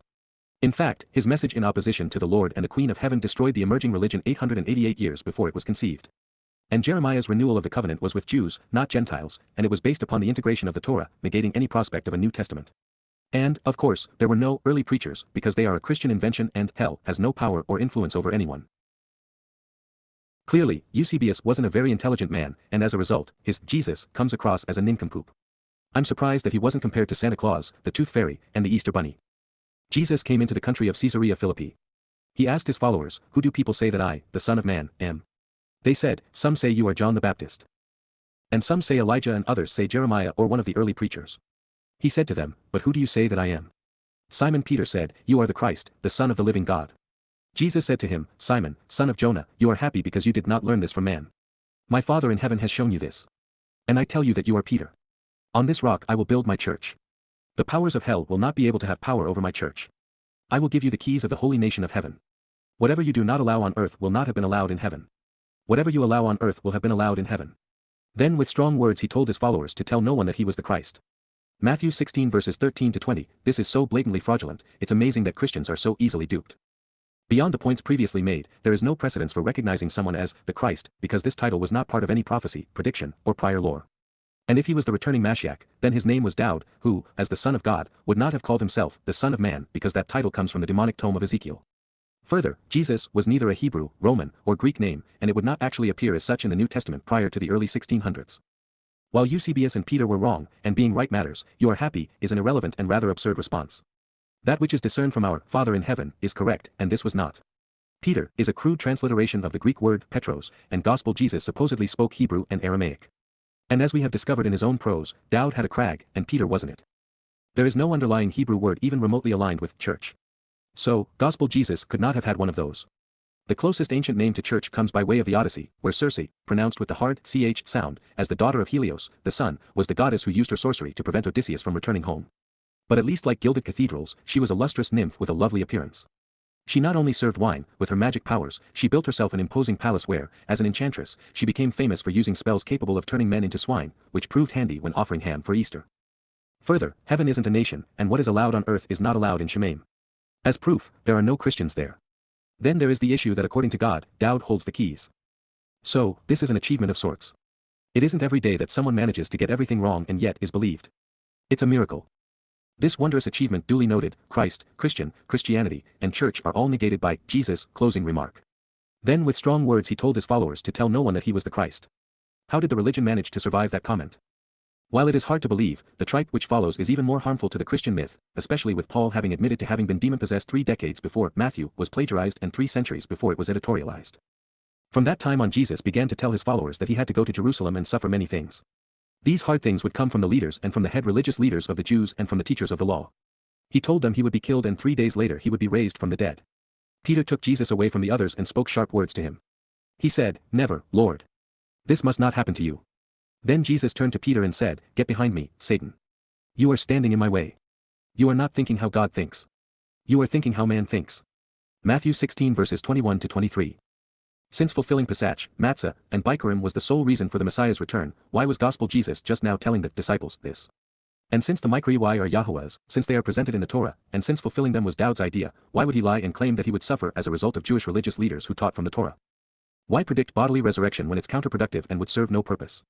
Why claim to die and be raised 3 days later when the Messiah's soul never died, when his body was destroyed, and when the duration of time from the conclusion of Pesach to the beginning of Bikurim is only 24 hours? And that's not the worst part. This is. Never, Lord. This must not happen to you. Then Jesus turned to Peter and said, "Get behind me, Satan. You are standing in my way." This is religion by Dumb and Dumber. And to think, this farce is Dowd's rival as Messiah, Son of God, and Savior. The realization that, by a factor of 1,000,000 to 1, people have chosen to believe, "Don't call me Christ," and his demonic pals instead of trusting Dowd and his father, Yahowah, is so insane. Let's linger here a while longer. There was actually an incriminating pretext to all of this in Matthew 16. As this story unfolds, we are told that the Pharisees and Sadducees, the forerunners of today's ultra-Orthodox rabbis and progressive politicians, had come to stump the counterfeit who came to bear the name Jesus in 17th century Europe. These supposedly dastardly Jewish leaders, as the story is told from the Christian perspective, were scheming against the newly minted man God. So, they tested him by asking him to show them a sign from heaven. Matthew 16 verse 1 NIV. Funny thing, however, they never asked this of Dowd, and he was the genuine article. And had they done so, his answer would have been, "Read my Mizmor." Gospel Jesus, however, wanted to discuss the weather. Although, to be fair, even to the misnomer, Jesus, none of this can be found in a manuscript prior to Constantine and the Romanization of Christianity. It was all written to resolve Jesus, Paul's, and the disciples' glaring omission. There had been no justification provided for Christ, concocted or otherwise. He replied, "When evening comes, you say, it will be fair weather, for the sky is red," Matthew 16 verse 2, and in the morning, "Today it will be stormy, for the sky is red and overcast." You know how to interpret the appearance of the sky, but you cannot interpret the signs of the times. Matthew 16 verse 3, "A wicked and adulterous generation looks for a miraculous sign, but none will be given it except the sign of Jonah." Jesus then left them and went away. Matthew 16 verse 4. Oops, again. Even if we were to overlook the inability to provide a sign, or the absurd attempt at deflection by addressing the weather, a handful of men does not comprise a generation, religious Jews don't solicit miracles, and Jonah was a false prophet. The entire book bearing his name fails the Torah's Dabram 18 test of divine inspiration. The prophetic accounts of Passover, unyeasted bread, and firstborn children are found in Psalms 22 and 88 and then in Isaiah 53. Dowd wrote extensively on this subject so he would not have punted in this fashion. Even Abraham, who wasn't the sharpest tool in the shed, provided a credible answer. So, you could confidently wager your last shekel that the Passover lamb knew it as well. And Yitzchak spoke to Abraham, his father, stating, "My father." And he responded, "Here I am, my son." Then he asked, "I have noted the fire and the wood, but where is the lamb to elevate and enrich the experience?" Then Abraham answered, Wa Amar Abraham, God, Elohim, he will be seen, he will reveal, and he will come into view to provide and show, he will actually and consistently reveal, Kal imperfect third person masculine singular, for himself, Lahu, on his behalf to approach him, the lamb, Hishach, to rise as an acceptable sacrifice, Laola, my son, Ben, Eni, dot. Bears YTH / Genesis 22 verses 7-8. That is the answer. There is no other. No doubt, Pharisees and Sadducees would have been looking for the lamb's arrival. They were not stupid.